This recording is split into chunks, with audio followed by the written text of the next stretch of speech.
కాదమ్మా అనుషమ్మ, ఎఫ్ఐఆర్ కనుక చూస్తే అమ్మా, కాదమ్మా చిన్న సబ్మిషనే కాదు కదా మనుషమ్మ, ఒక నిమిషం.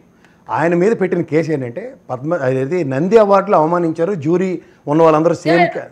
తర్వాత పెట్టిన కేసులు అంటారా మీరు? ఫస్ట్ కేసు కన్ఫైన్ అయితే మాట్లాడితే నేను ఫస్ట్ కేసు గురించి మాట్లాడలేదండి. ఆఫ్టర్ పీటీ వారెంట్ ఎగ్జిక్యూట్ అయిన కేసెస్ గురించి నేను ఏదైతే మాట్లాడుతున్నానో, లేకపోతే ప్రెస్ మీట్ కానీ, లేకపోతే అతను పెట్టి మాట్లాడి ఏది ఒక బాధ్యతాయుతమైన పొజిషన్లో ఉండి గవర్నమెంట్ ఇచ్చిన ఒక నామినేటెడ్ పోస్ట్లో ఉండి కూడా బూతులు మాట్లాడచ్చు, లేకపోతే ఒక యాజ్ ఎ మినిస్ట్రీగా ఉండి కూడా బూతులు మాట్లాడచ్చు. ఏది ఎక్కడో ఒక సో కాల్డ్ సోషల్ మీడియాలో ఎవరో నన్ను తిట్టారు కాబట్టి నేను నిన్ను తిడుతున్నాను పవన్ కళ్యాణ్ అనేది అసలు అదొక పిచ్చితనం, వెరితనం అనుకోవచ్చు.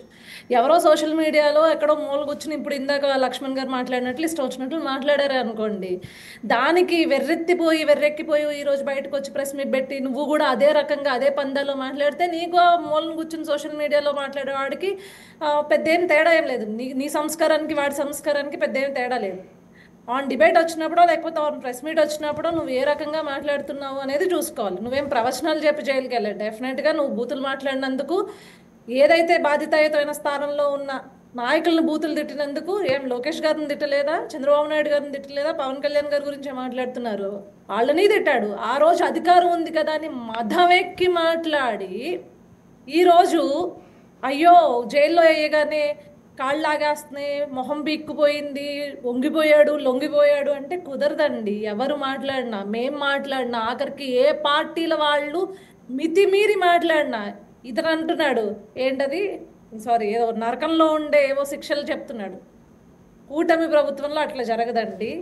As per rule, as per లానే కఠినమైన శిక్షలు వేస్తారు. అనుష, ఒక విషయం ఆయన చెప్పేది, కూటమిలో ఉన్న వాళ్ళు మీరు చేస్తారని కాదు, వాళ్ళు రేపు అధికారంలోకి వచ్చాక మిమ్మల్ని అందరినీ చేస్తారట. అది అండి, వాళ్ళు చేస్తామని చెప్పి బెదిరిస్తున్నారు. ఏది కుంభి పాకం ఇవన్నీ చేస్తాడండి, అక్కర్లేదండి. యాజ్ పర్ మేమే అంటున్నాం అంటే యాజ్ పర్ రూల్ మేము వెళ్తాము.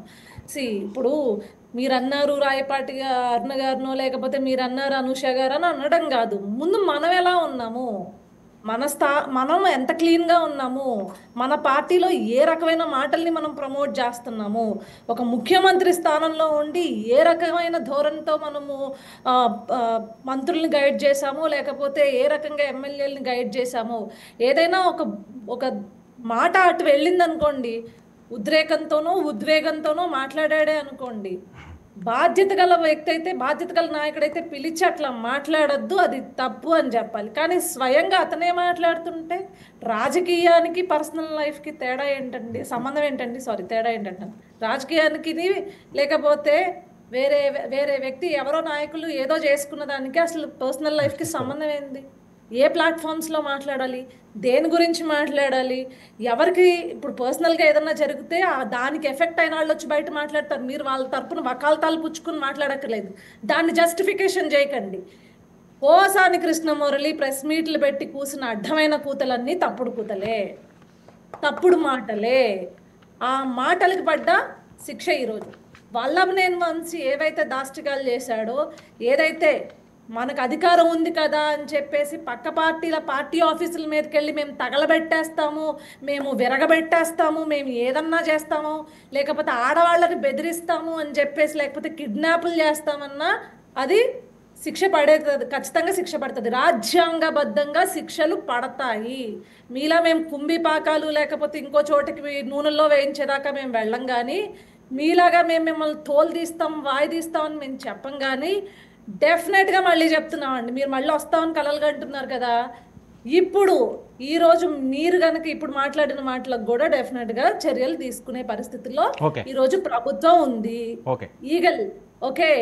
ఈగల్ అనే ఒక కన్ను మీ పైన ఉంది, గుర్తుపెట్టుకోండి. మనం వన్స్ డిబేట్స్కి వచ్చినా, ప్రెస్ మీట్స్ పెట్టినా, మనం ప్రజా దర్బార్కు మనం అంటే చూడు